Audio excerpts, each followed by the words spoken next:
Health Smart, a monthly health education program brought to you by Hudson Valley Hospital Center. Each month we have a new guest and a new topic. This month we're very excited to have on Dr. Cythnia Chin.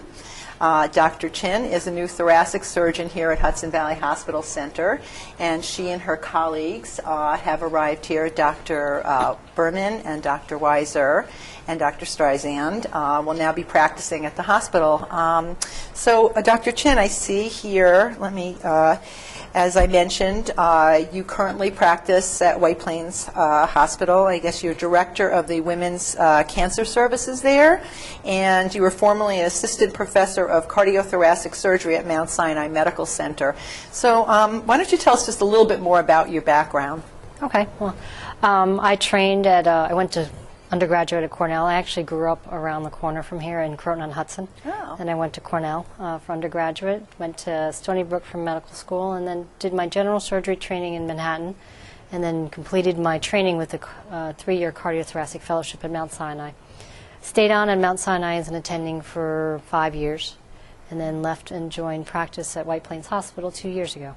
That's great. Well, we're very lucky to have you here, and we're very excited about how your practicing here is really going to make more services available to residents here, particularly in our cancer center, which we opened up about 1.5 years ago. So that's going to be a really good thing. We're excited to be here. Yeah. So, the first thing I wanted to ask you is, what exactly is thoracic surgery? I know most people know that the thorax is the chest, and so there's a lot of different organs in there. What qualifies as thoracic surgery? Well, most people put the word cardiothoracic together, so cardiothoracic generally talks about people who do heart surgery. Right. We eliminate the cardiac part because we don't do heart surgery, we do the thoracic part. The thoracic part would be any disease of the chest that involves the lungs, the esophagus, the lining of the lungs, which is called the pleura, and the diaphragm, which is the big muscle that separates your abdomen from your chest. So some of those can be cancers, and some of those can be benign diseases that need some treatment. I see. Okay. So really mostly the lungs and the chest and the esophagus, yeah. Right, the thymus gland is another organ that sits right here in right under your sternal bone, and it sits right here, and it can have diseases of it that we treat as well. Right. So November is Lung Cancer Awareness Month, and so it's a good timing and appropriate for us to be talking about some of the things that are going on here at the hospital. And one of the things that is discussed a lot, obviously, is smoking and lung cancer during this month. So, are there symptoms of lung cancer? How does somebody know whether they have lung cancer or a problem? Right. Well, unfortunately for lung cancer, there aren't many symptoms until it's very advanced. So when it becomes more advanced, patients tend to get chest pain. Might cough up some blood. But even advanced cancers, they may not see any symptoms. And that becomes a problem for lung cancer. Lung cancer is it's the second leading cause of cancer, is second most common cancer. However, it's the leading cause of cancer deaths. So 200,000 patients will be diagnosed with lung cancer this year. And unfortunately, close to 90% of those patients will not be cured. So it's important for us to find early lung cancers that we can operate on and provide a cure for the patient. Right.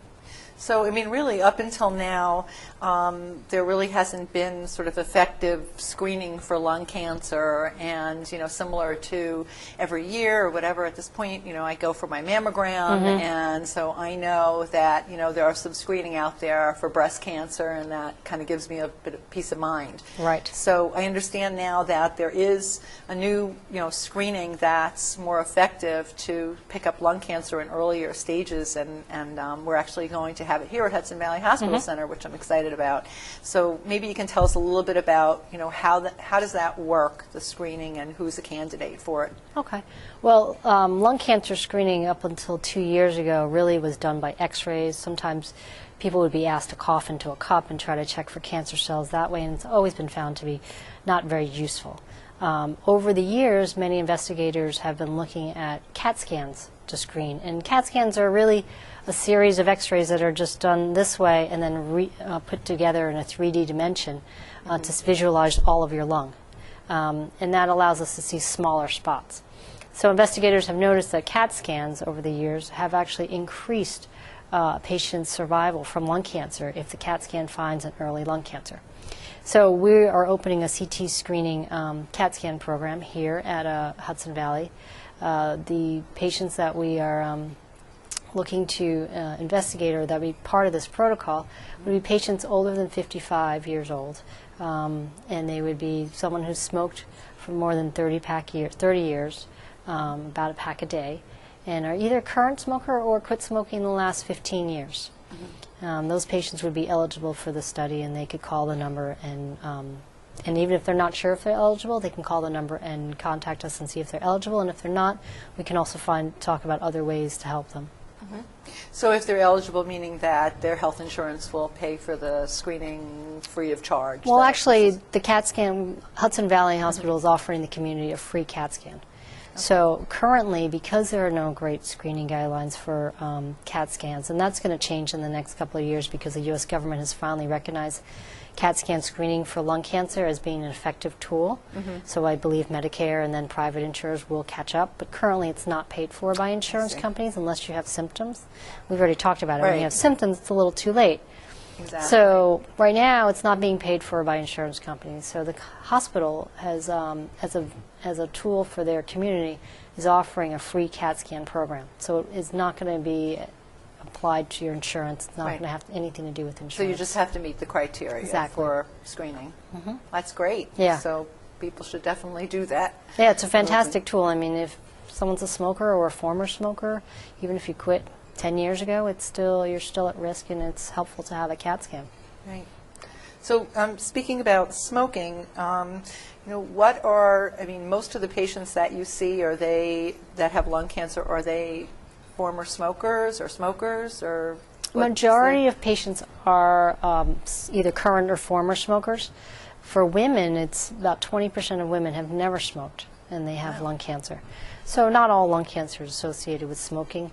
And not all smoking is associated with lung cancer, but we do know smoking is, if you're a smoker or former smoker, it does provide you with the highest risk for lung cancer. Right. So it could be other things like mesothelioma or some asbestos type exposure, of exactly. Exposure that could cause radiation exposure, exactly.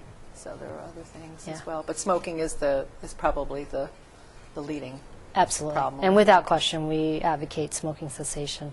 Right. Because that's the #1 way to decrease your chance of having a lung cancer. And if you do have a lung cancer and you do need treatment, it's always better to not be smoking so your lungs are as healthy as possible for that treatment. Yeah, absolutely. So I think that the incidence of smoking is declining, especially in the U.S. I mean, maybe not in some other countries, but in the United States. And have we seen a correlation between the reduction in smoking and the reduction in lung cancer, or is that not really hit yet? I think it's just hit. In the last couple of years, we've finally seen a plateau of of lung cancer incidence in the male population in the U.S. So we think that's the lag effect of people decreasing their smoking. Women, however, have not hit that plateau. They think they're just about to, but they have not. So they're lagging a little bit further behind. Right. So do you think it's more the younger generation not smoking and sort of coming up, or people, quitting that are older? Or probably a combination of both. Right. Probably a combination of both. It's hard for the younger generations, for those that are like 20 to 40, it's really hard to know they still probably have another 20 years to tell us what that population is going to do in terms of incidence of lung cancer. Right. Absolutely. So I'm kind of curious about how you treat lung cancer. I mean, I know there's a lot of different modalities or whatever that can be used, and I'm looking through your bio. I saw there was something about bats, which I was kind of interested in. Maybe you can tell me a little bit about what that is, and how you treat somebody once you have a screening and discover that they have lung cancer. So as a thoracic surgeon, we can offer patients resection of their lung if they have an early stage lung cancer. So a patient who has a nodule seen on CAT scan, they'll generally get something called a PET scan, which shows activity of the nodule and checks and see if it's gone anywhere else. If it hasn't gone anywhere else and it's localized, then the best chance of a cure would be surgery. So those patients who can tolerate a surgery, what we can do is we can offer them a surgery that's called VATS. It's called Video-Assisted Thoracic Surgery. And we do 3 small incisions. I tell the patients about an inch for each incision. They go on the side of the chest, and with those incisions, we use a camera. We look at the area of the tumor, and we take out that tumor and the surrounding lung as a whole through those 3 small incisions. And that's called minimally invasive surgery. It's really, for patients, it's really great because it decreases their pain, decreases the amount of time they have to spend in the hospital, and gets them back home to being normal, which is what they want. So do they use like radiation or chemo or anything like that with lung cancer as well, in addition to surgery, surgical removal of the tumor? If we find that the tumors are more advanced, either before we do surgery or after we do surgery, we go in there and we take out the cancer in the lung, but we also take out lymph nodes to properly stage them. If we find that it's a little more advanced, they will get chemotherapy and radiation, and that's the great thing about being at hospitals such as Hudson Valley that have multidisciplinary groups such as great medical oncology and radiation oncology, where you can the patient can see all 3 modalities at one time, and they are discussed at a multidisciplinary tumor board. That's really helpful, and that's what's needed for lung cancer. Right, absolutely. So what got you into this field? That seems to me... To be honest, I love surgery, and it's always something I've loved, and I love oncology patients. I love the fact that I can help them and guide them through probably one of the toughest periods of their lives. And so it's gratifying for me. That's good. Yeah. So when you started out in medicine, was this something that you had thought about, or did it just kind of lead you there through your career? It sort of led that way. I mean, I started off in medical school knowing I was going to be a surgeon. I loved anatomy. I did all the things that surgeons like to do, and they end up being the anatomy assistant, etc. Then I went into general surgery and knew I liked oncology patients based on a patient that I had met as a medical student that really sparked a lot of compassion in me and made me realize that made me feel really good about what I was doing. And then through my residency, I realized there's different areas. There's great surgical oncologists, different cavities of the body that you can operate in. And I just felt like the lungs and esophagus were the most interesting to me. Okay, sort of in the technical A little technical perspective. Yep. For the cavity, it's technical, and then the actual field of oncology was really more personal kind of feeling. Right. So it's quite a different discipline there, working with a patient as opposed to being a surgeon, because usually you think about a surgeon as somebody who's very technical and is working in a very technical way. But then, in terms of being involved in oncology, you really have to be compassionate and work as a patient, and it's something that's much deeper than that. And right. do you enjoy? I guess you enjoy working with the patients. We're very as well? connected with our patients, yeah, and we do enjoy it, because especially when we're seeing them year after year and there's no evidence of their disease coming back, and that really is the reason we do it. So we will see these patients for years, 5, 10 years after they have their surgeries, and just follow them. Right. And that connection is really nice. And yes, we do have to know about all the multidisciplinary effects and treatments. We have to know what the most up-to-date medical oncology journals are, and radiation oncology. And that's why it's great to be in a multidisciplinary group, so you can learn from others and all have the most up-to-date information on how to treat a patient. That's great. I would say one other thing that I didn't mention when we were talking about VATS is we also offer robotic surgery, in which we use a robot to help with the surgery. And it's not how people imagine there's a robot sitting there doing your surgery. We're actually controlling. It's just that their arms are more flexible and allow us to work in the chest cavity, which is a little bit more rigid than the abdomen because you have your ribs around it. So you're very defined space that you have to work in. Right. And again, that for the same reasons that we offer VATS, is that we feel that the minimally invasive approach decreases their pain postoperatively, provides them the same cancer operation as the big old-fashioned incisions, and they get out of the hospital in 2 to 3 days versus a week. Wow. And they're back to normal. They're feeling great at 2 to 4 weeks and returning to their lives, which is what we want to see our patients do. That's amazing. So what are the, more interesting or more promising treatments that are on the horizon for lung cancer and, I guess cancer in general. I know there's a lot of talk about genomics, which I've heard about, which I think is really fascinating, and the whole idea of the cancer being very particular to the individual rather than, a body part. Right. Well, for lung cancer, there's what people call personalized medicine. We check a lot of these tumors for mutations, and those mutations tell us whether or not certain chemotherapeutic agents can work. So that's really fascinating, because there's some patients that have a remarkable response to some of these medications, and you suspect they will because they have this mutation, and yet you're not wasting that drug on somebody who maybe doesn't have the mutation and won't respond to that, and you give them a different treatment. Right. So it's more personalized medicine, something that's done here, and I think that's definitely the way medicine is going, rather than talking about lungs and prostate. We're going to be talking more about their different genes and how those affect their cancer treatment. Right. Is there like a difference between, are people getting this because they have a predisposition? Is that what the genetic part is about, or are there two different types of cancer, one that's really a genetic predisposition and another that's maybe an environmental factor? I think it's both. Especially when you talk about the lungs that are exposed to the environment and exposed to things like smoke. I mean, part of it is genetic, but a lot of it's environmental. Right. So, when you do the genetic testing... So when we do the genetic testing, yeah. Is it like, certain people have a predisposition and so they would be... No, it's actually within the tumor. So the Okay, mutation within the tumor. So it's not the person's genetic makeup themselves, it's the actual genetic makeup of the tumor. Yeah. So unfortunately, right now, we can't just draw your blood and see if you have a mutation, say you will get lung cancer, you're high risk from lung cancer. Right. They do that for breast cancer, but lung cancer is not the same. We're talking about mutations within the actual tumor, and whether or not that tumor, because it has a mutation, can be effectively treated by a certain chemotherapeutic agent. I see, okay, because that's what I was thinking more about along the lines of breast cancer, Yes. and that there is the genetic testing that can be done now to determine whether you have a predisposition for a cancer or not, but that's not really a factor right now for lung cancer. No, that's not where lung cancer is at now. I mean, the greatest thing for lung cancer, you're asking what's the greatest advance right now, is CT screening. Using the CAT scan to find early lung cancers. I mean, some patients are afraid. They don't want to get a CAT scan because they're afraid of what might be there. But if we find something early, before it's seen on X-ray or before you have symptoms, then we can offer a cure.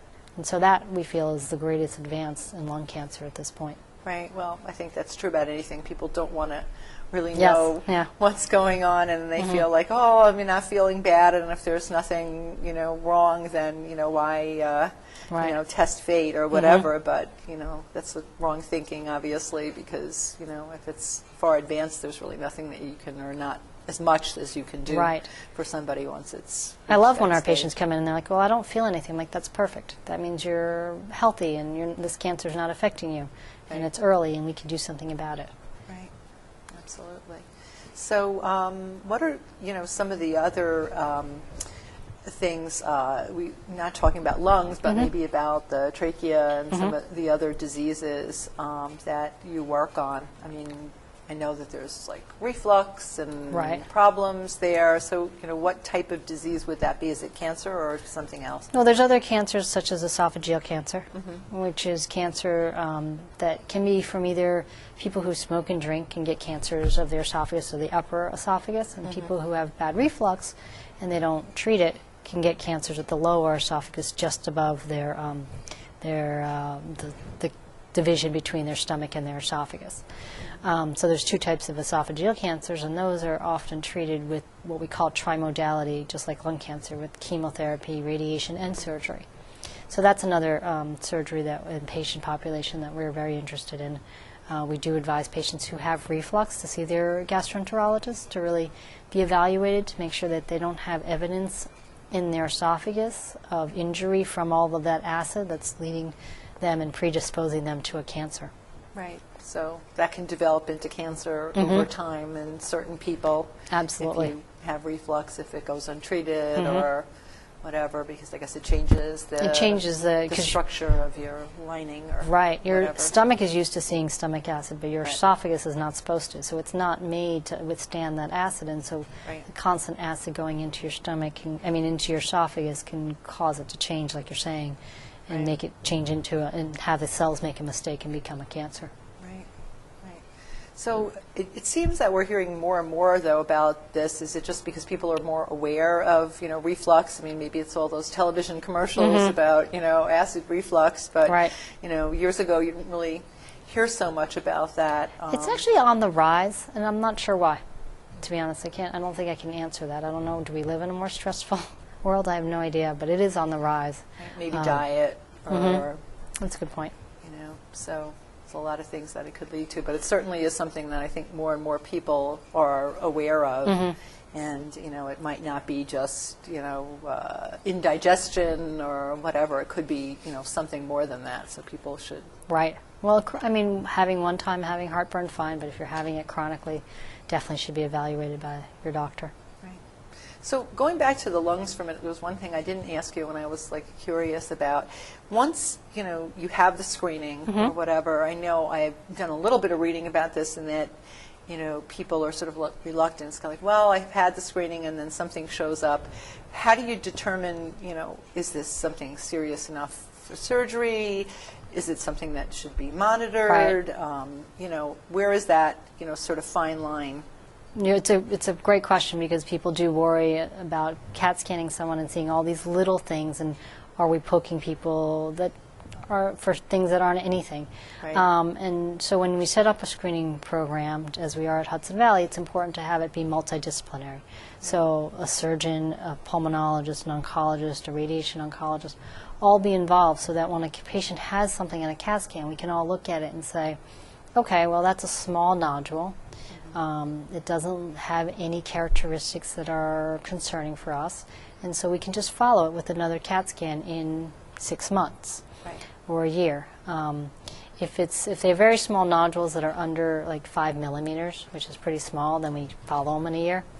But anything bigger than that, we have that conversation and decide what to do. Some are a centimeter, and it's obvious that they have characteristics of a cancer, and we all talk and decide what's the next best step. Is the next best step a biopsy, a PET scan? Everyone's different. Right. So it's really important to have your screening done by a group that understands that it's a multidisciplinary conversation, not just one person looking at it and telling you what to do. Right, and I think that gives comfort to the patient too, because sort of who do I trust and what do I believe? And I think if you have a group of people who are agreeing on a treatment Right. from the perspective of the whole patient, then I think it makes people a little bit more comfortable. And patients are always more comfortable when the doctors are in sync. Right. I think they hate when they have to tell you what the other doctor said. It's more Right. comfortable for them to know that you already spoke to that doctor before you saw them. Right. So we really want to convey that feeling to our patients. Right. Just one little ignorant question. What is a nodule exactly? I mean, is So that- a nodule, really, it's a very nondescript term. It just means abnormal tissue that is collected in your lung. If it's over a centimeter, we call it a mass, but they're really the same thing. I'm looking at the pearls on your necklace. It really could be a little pearl like that in your lung. It could be anything from scarring, so just breathing the environment, having an old infection, you smoking, scar, or probably. smoking, of course. But there's plenty of benign things aside from smoking that can cause nodules. And I tell people your lungs are like your skin. So if you cut your skin, you have a scar, but we see it all the time. We know that it's there. For your lungs, if you breathe in something, if you get sick, you have an infection, you can form a scar that maybe is there for the last 20 years, but we didn't know it because we can't see your lungs all the time. Right. So that's why with CAT scans it's important that we look at old CAT scans, that we really don't just jump into anything. If we see something, if they're not characteristics that are worrisome, then we wait. We follow, and we don't try to just say, okay, let's rush someone off to surgery. Right. Well, I think that's a good thing. I think that gives people comfort, because they do feel that, well, if I go in for this screening, it's kind of scary, and, what if they do find something and they just, what if I don't really need surgery and Right. all And that? we do the best we can to try to avoid unnecessary surgery or Absolutely. procedures on people who have nodules that are benign, and we see a lot of them. So We're constantly looking at nodules. So are we experts? I think we're experts in lung nodules. Right. Yeah, seen enough of them, right? Yeah. Get to know that. So anyway, I guess people can call here to the hospital or call your offices. We'll have your phone number to make an appointment for a screening or just to get some information about whether they might be a candidate for a screening or whether somebody who's a loved one might be a candidate for a screening. Obviously what you mentioned before, if the person's been a smoker for more than 30 years and a pack a day. Pack a day for about 30 years, either current smoker or former smoker, and over the age of 55. Right. Well, if you've smoked that long, you're probably, around over that age, unless you started smoking when you were like 10 or something like that. So that's true. It's probably, about the right age for that. And it's open to everyone. I mean, it doesn't have to be a person who's connected to Hudson Valley in any way. It can be open to the community, so anyone who's watching. Exactly. So I think that would be great, and I think people who fit the category really should come in for a screening because you never know. Right. And as you said, better to pick these things up early and get them treated. The earlier the better. Right. Well, thank you so much for joining us tonight on Health Smart, and I hope that people in the community learned a little bit. I know I did. About lung cancer and about lungs just in general, and we're very glad to have you here at Hudson Valley Hospital Center. Well, thank you.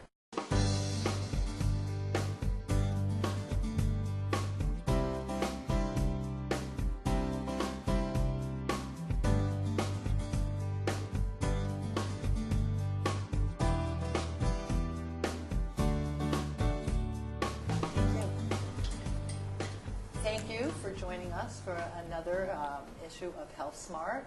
We'll be back again next month with a new topic and a new guest. Be well.